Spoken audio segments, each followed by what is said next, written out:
Sam Smith gets to sing a great song about stay with me. That goes straight to power rotation on a mainstream radio station. If I sing that same song, stay with me, limited bandwidth. Because our violence isn't the threat, our love is.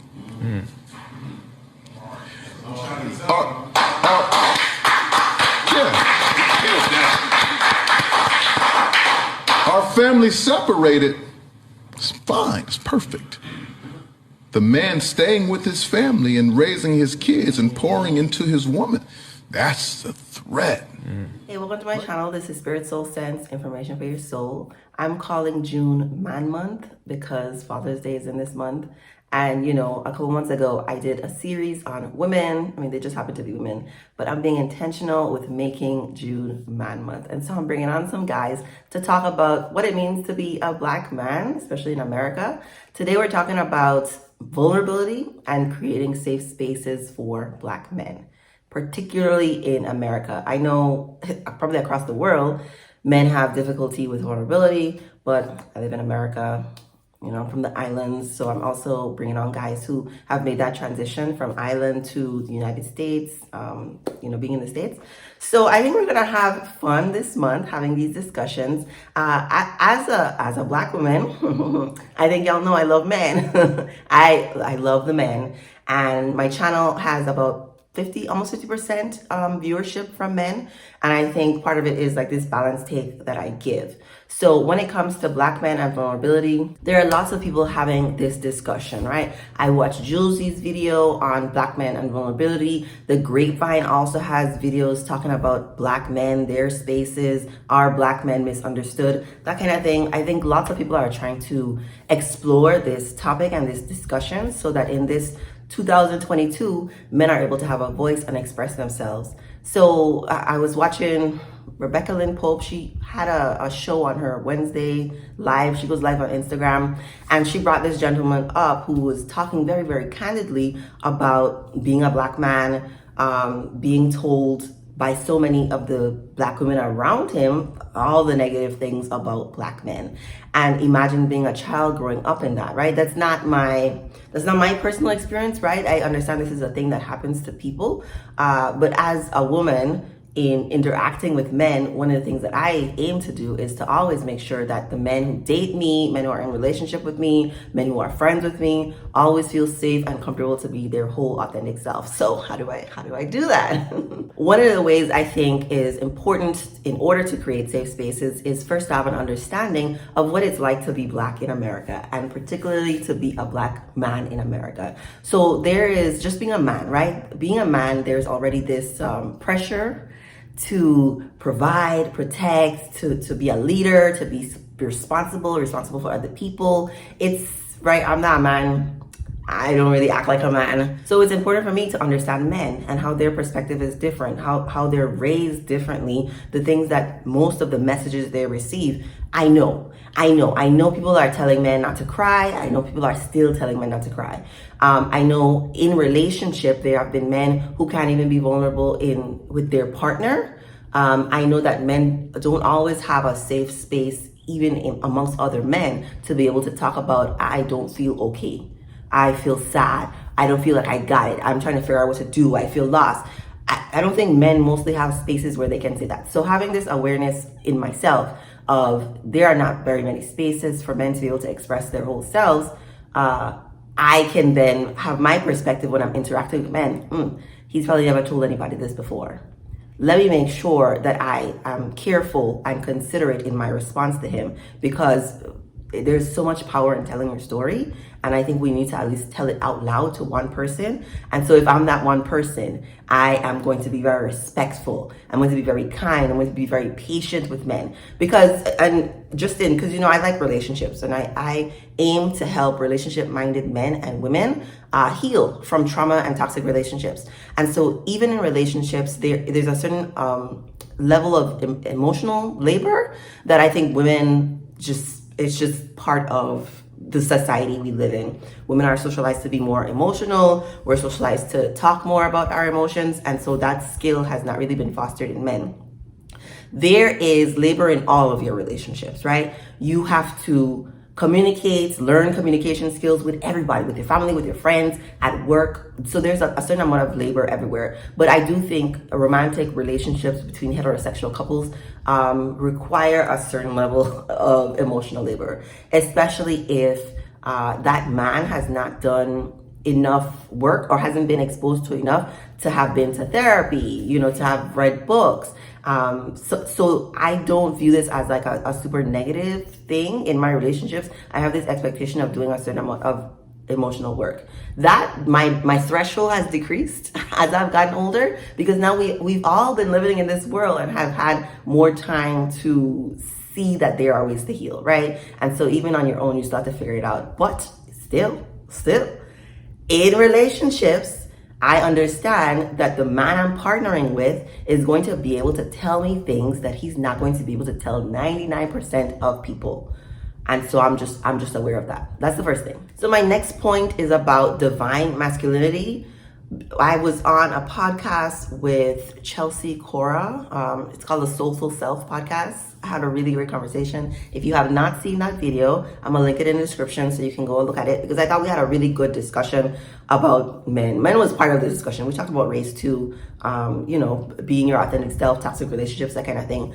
However, she talks about the wounded masculine, which I think is really prevalent in the world. This idea that there are men who have not stepped into their whole masculinity, their divine masculinity, which is about doing, protecting, creating, building, and doing so with a balance of masculine and feminine, such that men can be gentle, right? So my understanding of the divine masculine is there is a rugged gentleness that comes with a man who's centered, who's balanced, who takes no shit, you know what I mean? Who has good boundaries, who can stand up, who can protect verbally and physically if he needs to. So there's this comfort that women, people like me, feel among men who have tapped into their divine masculinity, because they are not wild and out of control. They still experience all the range of emotions, but their anger is not they don't see red. They don't see red, they don't snap, they're not 0 to 100 real quick. These are men who are logical, they're analytical, they're planners, and they're doers. And they also think about the consequences to any action that they do, whether it's warranted or not. They think about the consequences, and so they have careful consideration for you as a human being. These are the men that I've often had in my space, in my circle. And so being aware that there's a difference between a male, I think people have, there's a difference between a male who is still acting like a child, who has an adult male who has temper tantrums like a child when they don't get what they want, and an adult man who has tapped into his emotions, understands that he can handle things a certain way to get the responses that he wants, and does so measured, balanced. He has complete understanding, right, of how the world works, of how men work, of how women work. So he brings like a safe, he himself brings a safe space. Understanding that there is this thing that exists. There is men who have tapped into the divine masculine, and there are wounded men whose masculinity is crushed, who feel like they don't have a voice, who feel like they have to attack, berate women, disrespect women. There's this difference, right? And so in the online gender wars, we often see the wounded masculinity. We also often see the wounded femininity. You can find here on YouTube a whole bunch of videos by women calling men all kinds of names, disrespecting men as if all men are the same. What they have encountered mostly is a wounded man. And they have not really encountered a divinely masculine man. Because if you had, you would not be talking that way about men. I love and respect men, and I understand they move through the world in a different way. So you're seeking men who have tapped in to the God inside of them and are channeling that, because then they are kind, then they can hold you, right? Then you can cry on their shoulder. These are the men we're looking for. These are the men we're interacting with. They're good men. I guess you call them, they're the good men. And I don't mean good men in like, because nice guys finish last, right? Like, not like that, because those guys have like really poor boundaries and allow themselves to be used and manipulated by women who are manipulative. So I'm not talking about like good men. I'm talking about men who really tapped into the God inside of them, such that they can share that positive energy with the world. So in this process of being in safe spaces, I think it's important for men to, in the process of healing, right? Healing also requires being able to be vulnerable with other men. And what are the safe spaces that men can do that?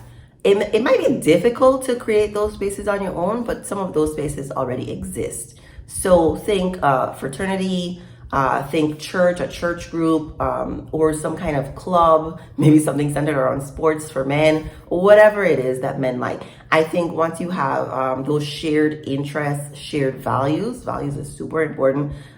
It's a little bit easier to then be vulnerable in those spaces. I think because they build it in, right? Fraternity sort of built in, like, this is your brother, this is somebody you can count on, even if you all are states away, like, you're part of this group that has a shared idea, a shared goal. And so the building, the time spent together it doesn't automatically lead to emotional intimacy, but I think it fosters a greater chance of there being emotional intimacy. I also think that as men get older, right, like, so not in their 20s, maybe mid 30s, 40s, 50s, they realize that it's kind of necessary to have friends and have different kinds of friends, friends that you can talk about things, because at this point I'm hoping you're in a relationship, because relationships are for the evolution of your soul, and you can learn so much from relationship. But then you start having woman problems, right? Life problems, like real life things start happening. And who else are you going to talk to? Like, everything cannot be on the shoulders of your spouse. You also need other people in your circle to help you. And that's the safe spaces. I think it's super important for men to look for, specifically, intentionally, look for safe spaces where men are already having these conversations. And I know men are already having these conversations, right? I went to school. I know men with PhDs. I know men who are great leaders. I know men who are politicians. I know men who are doing this work on the ground to create a different story for men. Because Kevin Samuel says men have an image problem. Like, black men in America have an image problem. All these negative stereotypes have really brainwashed so many of us that we need to do it differently. Every man does not have 3 baby mamas, right? Every man is not getting arrested. Every man is not wilding out and going from 0 to 100 real quick because of some upset. Every man is not doing that. And there are so many decent, relationship-minded men who are doing the work, right? Who have started the work, who have developed some insight, who want to be better, and who want the next generation of men to be better. And so seek the safe spaces. But then also keep in mind that your relationship with your partner, your spouse, is probably going to be one of the best safe places for you. And so if you've never had a kind and gentle, nurturing woman, if you're a masculine man, right? I'm talking to masculine men. If you are a masculine man and you've never had the attention of a kind and gentle, nurturing woman who loves you, wants what's best for you, who you can cry in front of. All of my exes have cried in front of me. I create safe spaces. Who you can, put your head in their lap, who you can not have it all together with. I'm telling you, that is a beautiful thing that you should also be seeking. So then you need to really vet for the emotional maturity of the partner that you're interested in. Is this person balanced? Does this person have a good grasp and understanding of their own emotions? Are they working to be a better person? Or are they sort of keeping up with the Joneses and superficial and not really tapping in? Who you pick as a partner is one of the most important things you will ever do. I wish we had a course on this in high school, because it can change the trajectory of your life. We've seen in celebrity couples, right? The ones that really make the news and have so much drama. Would they have had all that drama if they picked a different person? Okay, so I am an advocate for relationships. I love partnership. I love marriage. I love people committed to each other in the long term. I love people who are building their lives together. There are people getting married all the time. There are people falling in love. There are people married, living together, having kids, right? And wanting to do the very best right? Have some resources and are working to create the optimal living environment to raise the next generation of kids, which I think is a beautiful thing. Do not get so sidetracked with the gender wars online. There are hurt men talking to hurt women. Those are the people who talk constantly online and are duking it out. They are duking it out. I don't participate. I think I might do another video on the gender wars, specifically how I'm not a soldier in the gender wars. Not me. Okay. Let me know if you have any other ideas for me. If you have any questions, leave them in the comments because I answer 99% of questions.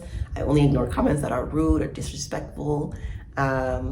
Please share this video with someone you think it may help. Subscribe to my channel. I forgot to say that earlier. Subscribe, please. Subscribe to my channel. And thank you for watching.